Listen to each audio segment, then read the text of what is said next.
One of the most basic things, of course, is to not click on links from places you don't know. Tell me, how did you get into cybersecurity to begin with? Okay, so theoretically, so this may or may not happen, sitting in the library as a junior hire, didn't have a computer myself, looking at bank account information. And I wondered, hey, if I change this number in the URL up or down a number just in my browser, would I get another user? And with the major bank, it actually gave me the session of another user. I was able to see the information. I instantly closed it out because I didn't want to get in trouble. But from an early age, I could see that cybersecurity was definitely something that some businesses need to work on more. And it was actually very interesting and something I did not do again, theoretically. The first things I tried was back in the late 80s. So back then, the internet was very sparse.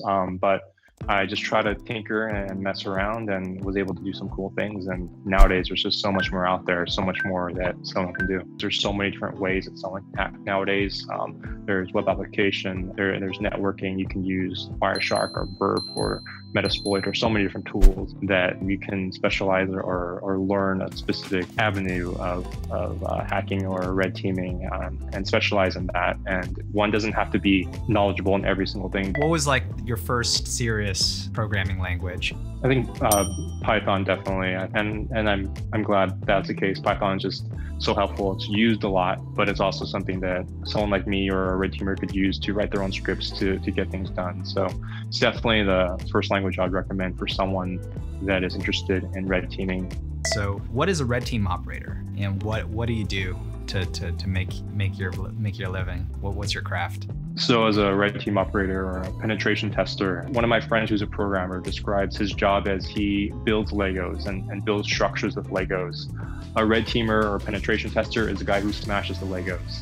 So that's one thing I love about my job, is that I find the flaws and mistakes that developers accidentally put into their programs or applications, and I exploit them, destroy them, and do what I can to take apart that program. So it's very satisfying. It can be a job where something can be instant. You find the entire database within a few minutes, or it can be days of finding nothing. So it's almost like a detective work trying to uncover a puzzle. So it's definitely a job that's great for people who love solving riddles or puzzles or capture the flag type challenges, because a lot of times the job is like doing capture the flag, actually. Awesome. What's the difference between a penetration tester and a red team operator? One of the main differences is a penetration test is generally a test where you're given an application or something. You're told to hack it in X amount of time. And there's a lot more prior scoping agreements of this is what I'm going to be hacking, this is the time I'm going to be doing it. So for example, for a penetration test, it might be, here's a website, and you're going to spend one weekend, you get a username and password or some sort of information from the website owner. They know exactly what's going on. Red teaming might be that someone who leads a company says, hey, I want to see if my stuff is secure. And it's not just penetration testing is more, I'm going to do what I can, just surf more. I'm going to give you reports. So it's like, I see I can get a shell. I can get access to your thing. I'm going to report this, how I got access. Red teaming goes deeper than that. So it's, all right, now I've gotten access. Now what can I get? What kind of information can I get? And you continue to go deeper and deeper. And red team operations can go for months at a time. Like some are like, can be 6 months or something like that. Whereas a penetration test is usually a week or two. But red teaming is oftentimes in the network trying to go deeper and deeper to simulate what a threat actor would do and see how far they can get into the network. Yeah, like the penetration tester, if you're doing physical security, it's, hey, we're going to see if we can get into the building. And we're going to tell you how we got into the building. And once we get in, we'll report exactly what happened. Red teamer is, all right, so we're going to get in the building. We're not going to tell you we did, but once we're in the building, we're going to try to steal everything we can and put in more accesses so we can get into other parts of the building and then come back and continue to steal stuff. And then after months of work, be like, hey, we stole all your information. This is how we did it.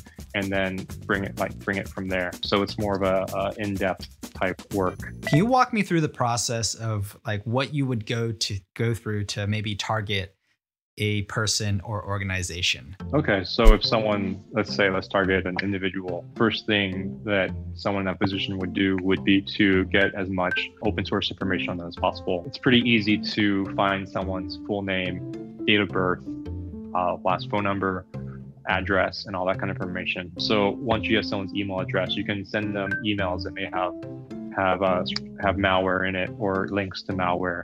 A lot of times those are really bad, but you send something that's a little better, like, hey, your package has arrived, especially around Christmas time, or there's email, hey, here's your UPS tracking number with a link, and that link can point to malware. So if you have someone's address, you drive up to their house, the way that Wi-Fi works is that you just connect to whatever has that name with the strongest signal. So you see what Wi-Fi signal is coming out of their house, have a device that provides a stronger Wi-Fi signal, and they're connected to you and through you as a middleman in the middle to get to their internet. So it's like, okay, once they go to a banking type website, let me pay attention to all the numbers they put in, all the words they put in, so now their username and password, or just every website they go to that may have any sort of significance. You can download any information on their computers. Having enough information about a person, you can also create credit cards, identity theft that person. And you can also, anyone else in their household, steal their credit card information,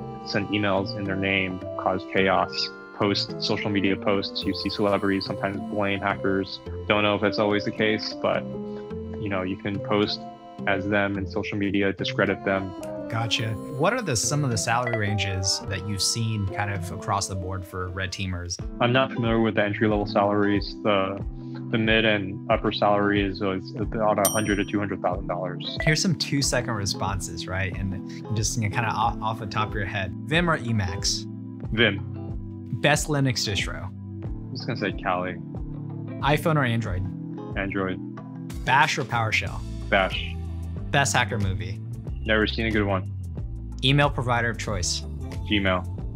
What recommendations would you say to improve your own personal digital security? One of the most basic things, of course, is to not click on links from places you don't know. And also to click, whether it's on your cell phone or email. Instead of clicking a link, you can copy the address and see if that address is actually where you think it's from. And one piece of advice is to not have the same password definitely for all your websites, because once your password is compromised at, say, some random forum or website you don't care about, you don't want your banking information compromised as well if you have the same username and password everywhere. Something that's also very basic is just not to connect to random open Wi-Fis that are sitting around, especially not doing that and then putting in your banking information. Talking about places like coffee shops or airports, a lot of times, even if the Wi-Fi says it's the company you're at, it could be someone else that's faking that. And if you log into their Wi-Fi and put in your bank information, they can capture all your information as they're like in between you and the website you're trying to reach.